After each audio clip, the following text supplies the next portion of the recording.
So my name is Sarah Kosling, and I will be presenting my project on connecting buffalo in the San Luis Valley with native food sovereignty. I will start with an introduction on how this project came to be and background information on the Mendoza-Zapata Ranch Preserve, the project location. I will present the project overview, which consisted of 3 activities, a food sovereignty landscape, a guide with key insights from buffalo herd managers, and a roadmap for project implementation in the future. And then I will conclude with personal reflections and time for questions at the end.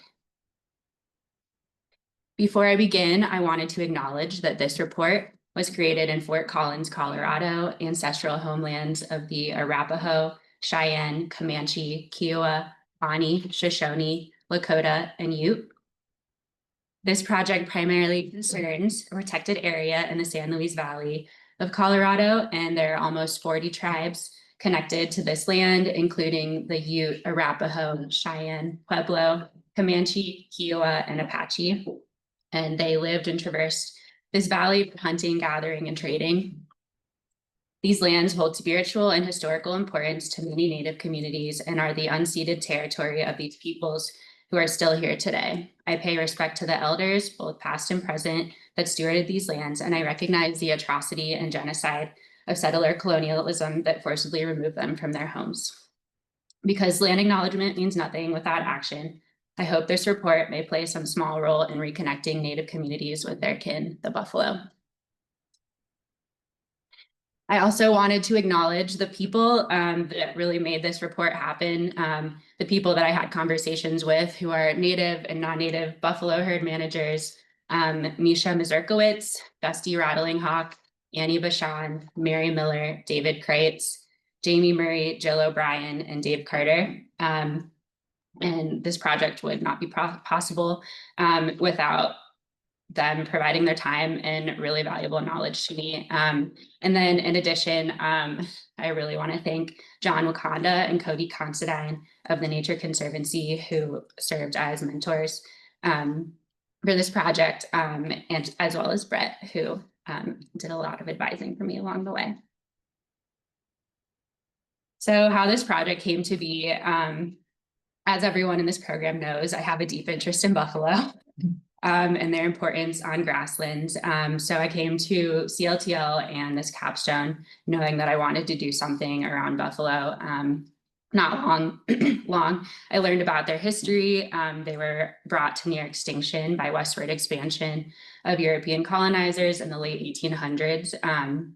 And after I began this program, our professor sparked my curiosity with the close link between Indigenous people and of present-day North America and the buffalo.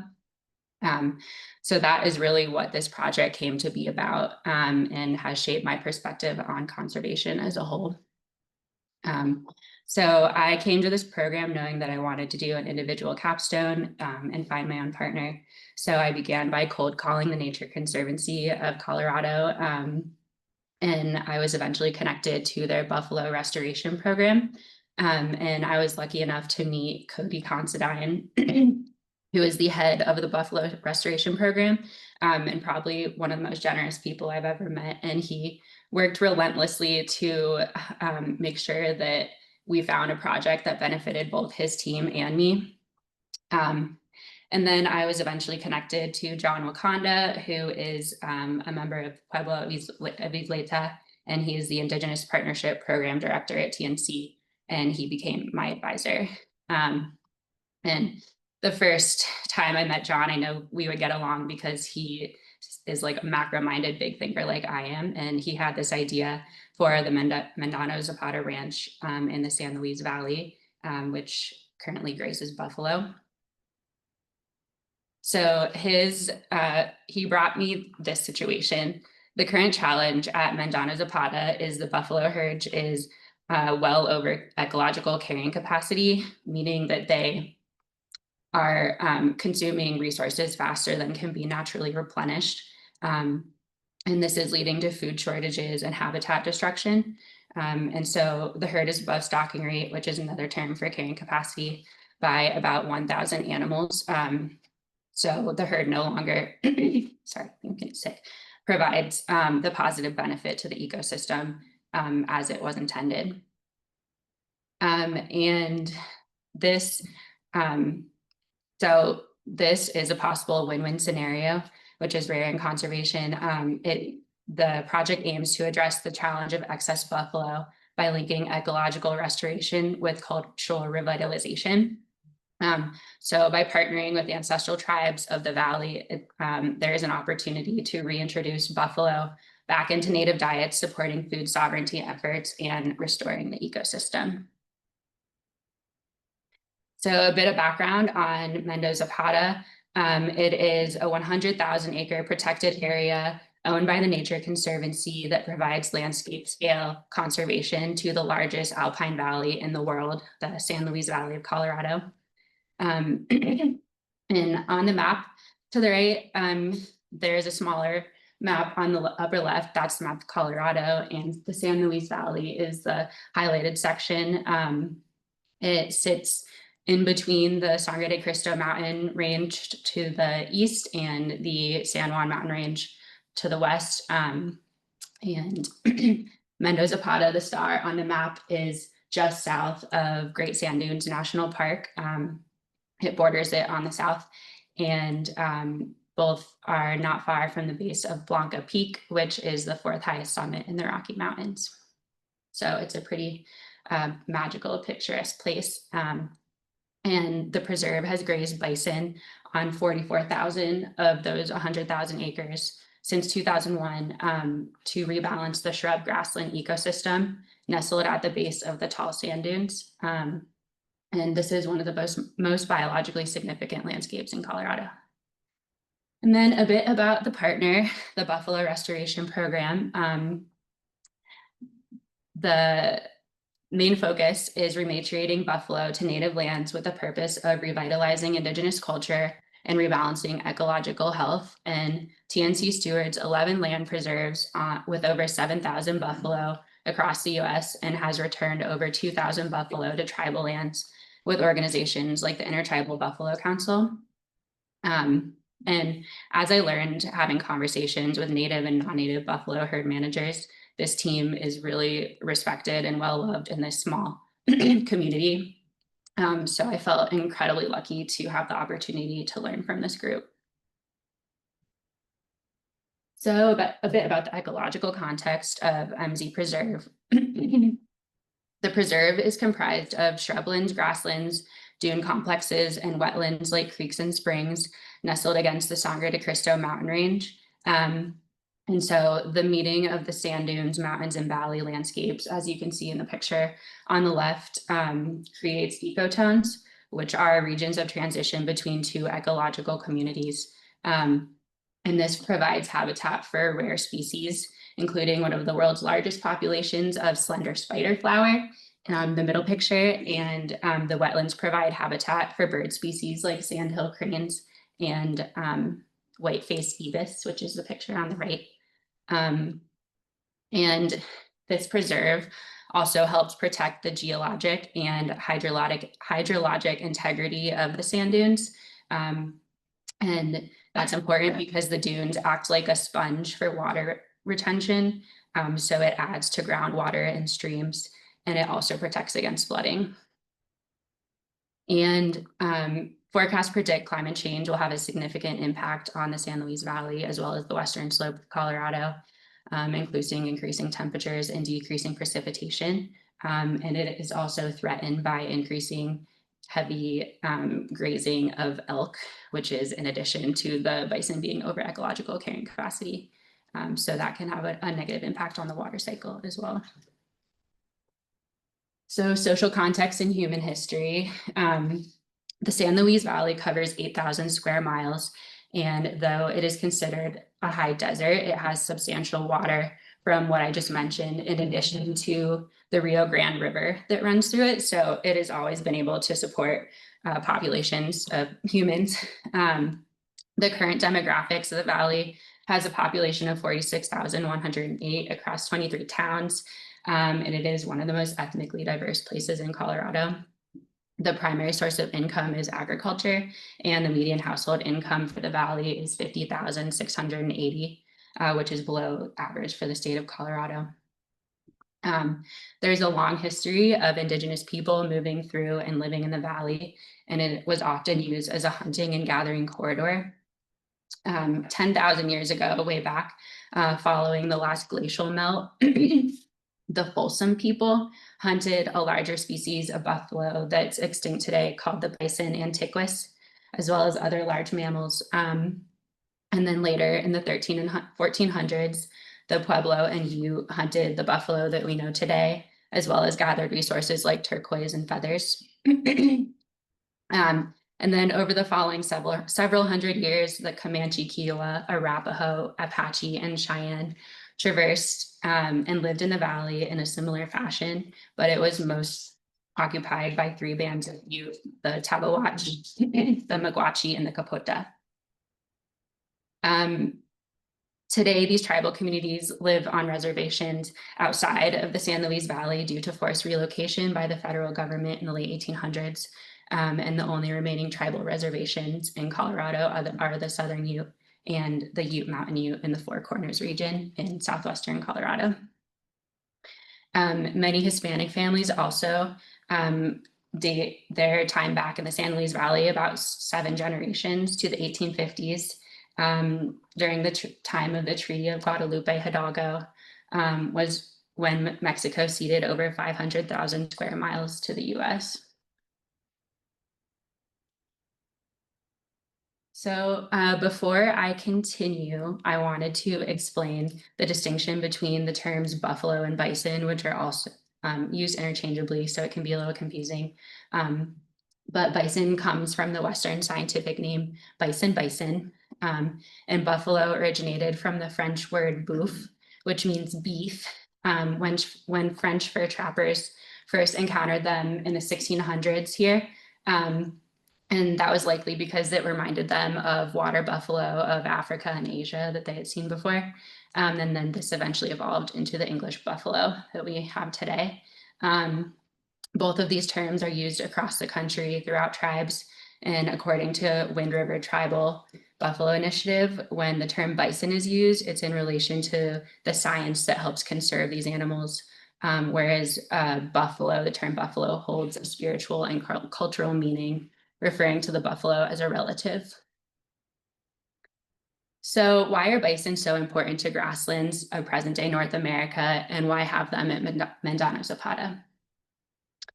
If buffalo are kept below carrying capacity, they are good for the environment in many ways. Bison evolved with the formation of the Great Plains about 12,000 years ago, migrating across North America in numbers of up to 60 million, forming the soils, vegetation, and habitat. This created the drought-resistant grasslands that we know today. Grasslands once covered a third of North America, but only an estimated 4% of the original biome is in existence. But they're a hotbed for biodiversity with over 500 species of plants, mammals, birds, and insects native to the Great Plains. Prairies are also a carbon vault, storing as much carbon below the ground as forests can store above ground, with grass roots penetrating 8 to 15 feet into the soil. These roots can bury carbon deep underground for decades, sinking the equivalent of 11 homes' annual energy usage in each acre, which is about 22.5 tons of carbon per acre. As a keystone species, buffalo play a crucial role in maintaining structure and stability of grasslands. For example, when bison roll on the ground, they create depressions known as wallows in the picture on the bottom. And this fills with rainwater and sustains life on the dry prairie. They selectively graze, minimizing invasive grass species, and their hooves help seeds germinate. When settler colonialism expanded west in the late 1800s, buffalo numbers were brought from 60 million to 1,000 animals, which was a deliberate attempt to harm Native American populations because it was a vital resource for food, clothing, shelter, and spirituality. So since then, Native people have been fighting to regain control of their destinies, and And there's very little attempt by the federal government to change this because they want a dependent people. But Indigenous people have been organizing around sovereignty, and with that comes one of the most important elements, food sovereignty, which I'll explain in a minute. So for this project, it aims at better understanding and connecting both buffalo carrying capacity and native food sovereignty through 3 avenues. 1, understanding the food sovereignty landscape of the ancestral tribes and the longstanding communities of the San Luis Valley. 2, a landscape analysis conducted through a series of conversations to understand the current state of buffalo harvesting, processing, and food sovereignty programs in native communities. And 3, a roadmap for creating a similar program at MZ Preserve with TNC and the Intertribal Buffalo Council. So activities for each of those. For the food sovereignty landscape, we originally planned to send a survey to all of the ancestral tribes of the San Luis Valley and Great Sand Dunes. But the more that I did research on just food programs that these tribal communities had, it didn't seem like an appropriate way to reach out to the tribal communities. I thought it'd be better to have like one-on-one conversations. And also we didn't even know if there would be a program for providing buffalo meat yet. So it seemed like that would be best to be put on the back burner. And so I ended up doing just secondary research for a landscape analysis on food sovereignty, which I will go over in a minute. And then the next insights from buffalo managers, I wanted to create a guide. So I had conversations with native and non-native buffalo herd managers regarding over 10 topics with the purpose of implementing a similar program at MZ. These conversations were transcribed, coded, organized by theme, and compiled into sections for key ideas to be gleaned. And then from there, I identified opportunities that could be implemented at Mendoza-Pata. And then from there, created a roadmap for implementation of those opportunities for a buffalo food sovereignty program. So starting with the food sovereignty landscape, I'll start with a brief history of food sovereignty. So prior to settler arrival, Indigenous people of the Americas had nourishing diets consisting of native food sources from hunting, trapping, fishing, and gathering. And they had a very successful agriculture system, growing produce like the Three Sisters, corn, beans, and squash. And also for millennia, Native people have been living in reciprocity with the land and their societies were thriving. And then settler colonialism arrived, operating on the idea that Indigenous people must be erased physically or through assimilation so that settlers' occupation of land becomes legitimate.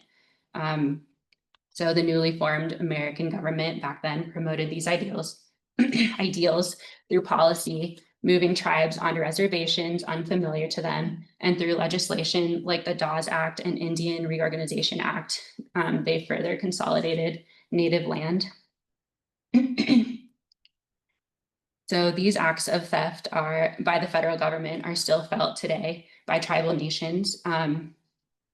Because most tribes were moved off their land, as I said, and often onto marginal landscapes, they lost the means to hunt, fish, and farm. And they also lost the buffalo, which was one of the most valuable resources. So to avoid mass starvation, the federal government began distributing rations in the mid-1800s. And these rations consisted of commodities like flour, lard, and sugar, which are foreign to Native people's diets. And it started causing conditions like diabetes, obesity, and cardiovascular disease. And this is still happening today. Similar commodity foods continue to be distributed to reservations, ensuring that Native Americans remain unhealthy and dependent on the US government. So what is food sovereignty? Native communities face issues like hunger, food insecurity, lack of access to traditional foods, and geographic isolation from grocery stores. The idea of food sovereignty is the recognition that all communities have the basic human right to fresh and healthy foods. and it extends to include the ability to produce that food for self-reliance and the right to establish agriculture and land policies to meet those needs. The exact definition differs for Native communities depending on land, cultural heritage, and beliefs, and includes connection to ceremonial connection to food as well. Ultimately, food sovereignty is connected back to the capacity to nourish the body with food, improving health and vitality, which ultimately leads to cultural revitalization and economic development. Decolonizing native food systems contributes to tribal sovereignty as a whole. So how does this apply to MZ, the protected area? I decided to focus on the 10 closest tribes to the area, which is relevant because if we're transporting meat, it just plays a role in how easy it is to transport. And so I looked at the food sovereignty landscape of the 10 tribes listed on the slide, and I found that all 10 were working on food sovereignty initiatives. These range from growing community gardens with traditional practices and heritage seeds, giving agriculture trainings to the community, and holding community events like fall harvest to celebrate local food. And I dive a lot deeper into this in my final deliverable for TNC if you're on the call. But there are a lot of challenges that still exist in these communities. I found that 6 of the tribes had no grocery stores on the reservation at all, and 3 only had 1 grocery store, meaning that these communities are in a food desert. The poverty rate, according to the US Census, is between 5 and 48%, and the median household income was below the national average for all tribes, just making it a challenge to be self-reliant in general. A study found that Native communities are more likely to experience food insecurity than the US population as a whole, with one main cause being inequalities in federal policies. SNAP benefits are designed to support this type of a challenge, but because Native Americans live in food deserts, that really does them no good. So for these reasons, there is a need for a program like this, donating buffalo meat from MZ Preserve to nearby tribal communities. On to the next activity. This was the key insights from Buffalo Herd Manager's Guide. The goal of this activity was to learn more about food sovereignty programs, others that are happening, including buffalo harvest, processing, distribution, to learn how to implement a program like that at MZ Preserve. So I spoke with Native herd managers, animal husbandry enterprises, conservation herd managers, and coalition builders to hear all of their thoughts, and then compiled them. So all of this information came from those conversations. Not all is backed by Western science, but instead is a traditional knowledge from Native people that is a knowledge base that has been built over thousands of years. So the first key theme that came out was about how herds are managed and its relation to land ecology. After speaking with everyone, it kind of came out that there are 2 ways to manage herds. The first one was minimal intervention. And I spoke both with Native and non-Native herd managers who used limited intervention with the herd, preferring to allow buffalo to graze naturally. And this method prioritizes keeping bison wild rather than treating them like domesticated cattle, operating on the idea that bison are well adapted to their environment and require little intervention. Even when contained to smaller pastures, buffalo have been observed to move locations every few days and migrate innately. The challenge is that without vast landscapes to migrate across like they once had, buffalo tend to congregate around resources like water, causing damages to those habitats. And this is especially true when they're over carrying capacity. And then the other one I heard about was holistic grazing management, which I observed as being more common for bison husbandry enterprises that are concerned with maximizing output is grounded in the understanding that bison naturally migrate only when they have access to expansive territories, typically over 100,000 acres. So in more limited spaces, they must be moved systematically to mimic historical migration patterns and maintain ecological health. And this approach involves rotational grazing in small patches for short periods of time, preventing the ground from becoming degraded or overgrazed. And the underlying logic is that when bison are confined to small places, they behave like cattle, which actively combats invasive grasses and helps rebalance native ecosystems. Small electric fences are continuously moved to adjust the pasture boundaries. And this is an expensive system and requires skilled staff with specialized knowledge of land ecology to maintain effectively. This method can be unrealistic for native herd managers due to high costs. So if there is a genuine commitment to supporting native herds, these financial constraints must be recognized and accommodations made that benefit both the animals and the land. And then I just added the opportunities for each theme on the slide. An opportunity for Mendoza Zapata would be because they are focused on preservation of land here. And there is an opportunity to test, to adapt holistic grazing methods so that they're more affordable for Native people. So MZ could serve as a testing ground for more accessible approaches, like innovative methods to deter congregation around water sources. The next theme that I saw arise in conversations was around collaboration in buffalo management. I saw a lot of tribes were collaborating, especially in terms of meat processing. Examples of tribes collaborating for mutual benefit included the Cheyenne River Buffalo Company, allowing tribes to use their processing facilities, which helps because many Native tribes are very far from processing facilities, which creates a bottleneck today and also contributes to food sovereignty challenges. This is also a challenge for the Pueblos of New Mexico, who have very few options and also have a limited land base due to the arid desert-like climate that can't support large buffalo herds. And then the topic of co-management came up. And co-management refers to Native people partnering with other tribes, governments, NGOs, for-profit partners to steward their ancestral lands. And there have been many examples of co-management where Native partners were excluded from decision-making altogether or included for like the optics of it. So opportunities at Mendoza Zapata.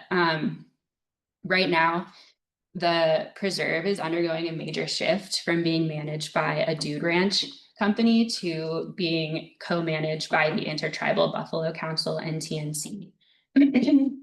Which is a unique opportunity to truly model what co-management can be with Native people having full decision-making power. So one model that was proposed, and I thought was probably the best idea out of all the conversations, was the idea of a tribal buffalo cooperative or a land share model where nearby tribes without adequate land or buffalo herds can steward or possibly own a percentage of the Mendoza Zapata herd. Under this model, members of each participating tribe could contribute to herd management in various ways, including offering expertise, providing labor for roundups or processing, share operating costs or loaning equipment such as ATVs, trailers, tractors. And then these tribes, TNC and ITBC, would work together to ensure that the health of the herd and the land was there, while also harvesting and processing buffalo to bring back to their communities for food sovereignty efforts. A good analogy that came up was the Pueblo community garden practices. Gardening is integral to Pueblo culture, but not all families have access to adequate land for gardening. So communities establish large plots of fertile ground that families can use for individual garden plots. Everyone maintains everyone's gardens, weeds, waters together. And then if there is excess produce, they just donate it back to the community food programs. But if the Buffalo Cooperative seems like it's more possible a few years down the road, TNC and ITBC could begin with a distribution model where they harvest and process the buffalo and distribute to nearby tribes, as well as local communities in the San Luis Valley.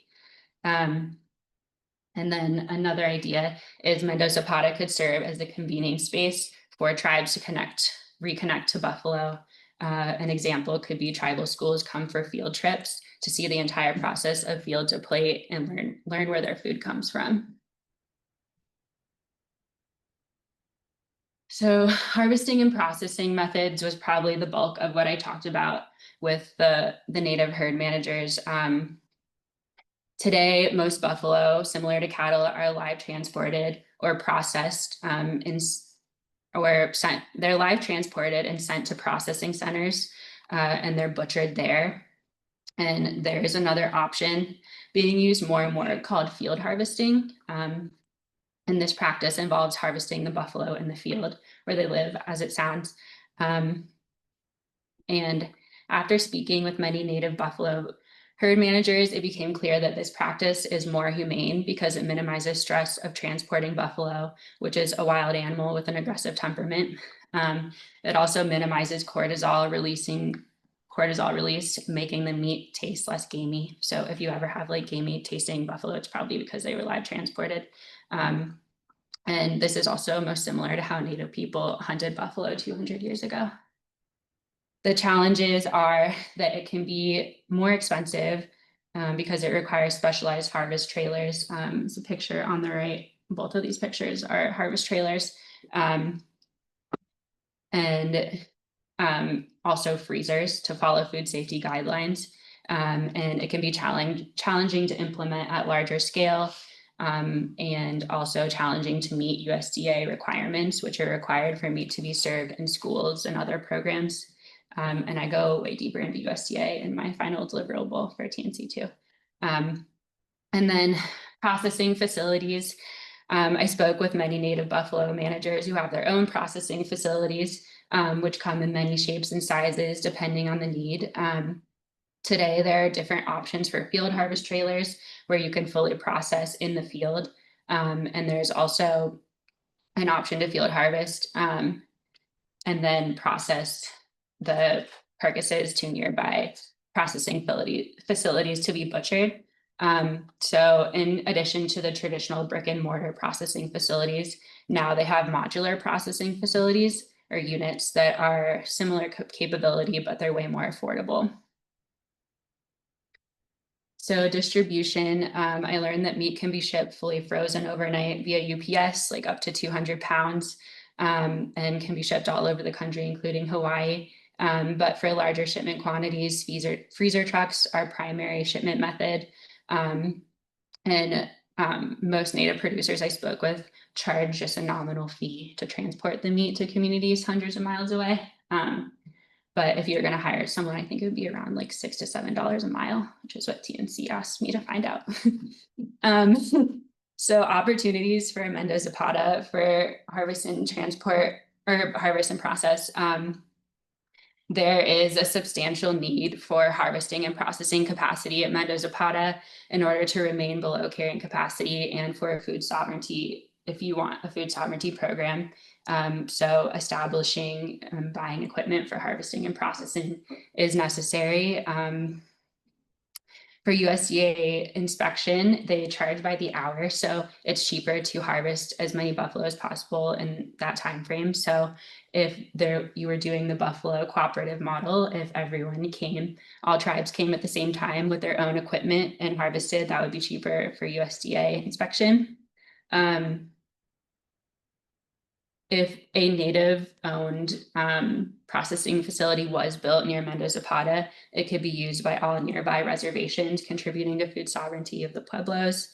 And if a facility if a facility was established, if it could be owned by the Intertribal Buffalo Council or a neutral party like that, it would minimize disputes in terms of like profit and stuff like that. And then the final theme that I learned about was workforce development in Buffalo management. Workforce retention is one of the greatest challenges in this process, as the conditions are demanding for workers. They're on their feet all day in freezer cold temperatures with a very low starting wage. So through conversations, I learned that the most senior people often stay because they have a passion for feeding people in their native communities, and they see the ultimate goal of fighting for food sovereignty. And then Sacred Store in Buffalo, just both the pictures. I spoke with their native social enterprise in South Dakota that connects Lakota youth with their cultural identity through job training in buffalo processing. And they're kind of setting the gold standard in terms of workforce training in this specialized field. And they have provided assistance to other tribes looking for workforce training and have earned a reputation for being having a high technical expertise. So opportunities for Meadow Zapata in terms of workforce, working with Sacred Store in Buffalo to train their own labor force, what could be an option. Due to challenges in year-round staffing and retention, Meadow Zapata could consider bringing in a workforce once or twice annually during major harvest periods, rather than maintaining full-time on-site staff year-round. This would allow for higher wages during active periods while reducing overall labor costs during the slower times. And then I spoke with Flower Hill Institute, who also knows people that can create custom workforces. So TNC should work with them and contact them. Finally, implementation roadmap. So if we really want to implement something like this at Meadow Zapata, I created a implementation roadmap with 4 phases. The first is choosing model selection and partnership. So do you want to have a tribal cooperative where you have about 10 tribes like the Pueblos who don't have their own land? Each tribe maybe owns or stewards 50 buffalo, and then those are their buffalo to harvest and process and take home to their communities. So determine what type of model you want, or if you just want to do a meat distribution model. Second phase, infrastructure development. So laying the groundwork for harvesting and processing capacity, beginning with a feasibility study with Flower Hill Institute, planning for USDA regulations, and visiting other native processing sites to learn how they're conducting their processing. Phase 3, funding and resource development, identifying the exact budget for all of this, and then beginning to plan for grant identification, partnership funding models, and revenue generation planning. And then phase 4, workforce and capacity building, explore training partnerships with Sacred Storm, Flower Hill, and if you want to do seasonal versus year-round staffing. This also goes into a lot more detail in the final deliverable. So ultimately, why should MZ adopt this program? This herd has the potential to produce 207,200 pounds of meat annually, if around 370 buffalo are available for harvest each year, which equates to 828,800 school meals, which could feed 10 small tribal schools for a year and a half if you're just looking at schools. There's enough meat produced if sold to cover labor costs and maintenance costs of running this program. It would provide a native processing facility for over 30 nearby tribes, which would directly contribute to food sovereignty and economic development. Possibly 10 plus tribes could partner in co-management with this buffalo herd, and set a new gold standard for co-management, and the ability to provide meat in local communities in the San Luis Valley as well.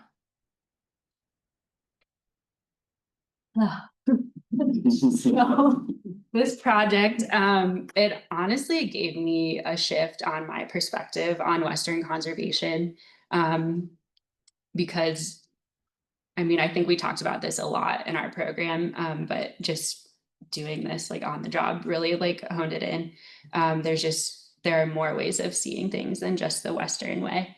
And cutting people off from their ancestral lands like national and state parks for the betterment of nature does not benefit nature or Indigenous people. And I learned that I would like to contribute my efforts towards food sovereignty in the future in any way that I can. This project was challenging because it was such a short time frame. It would be nice if we had a little bit longer, but it was incredibly fulfilling and I learned so much. And yeah, I just want to say thank you to everyone that I mentioned earlier for contributing to this. So thank you.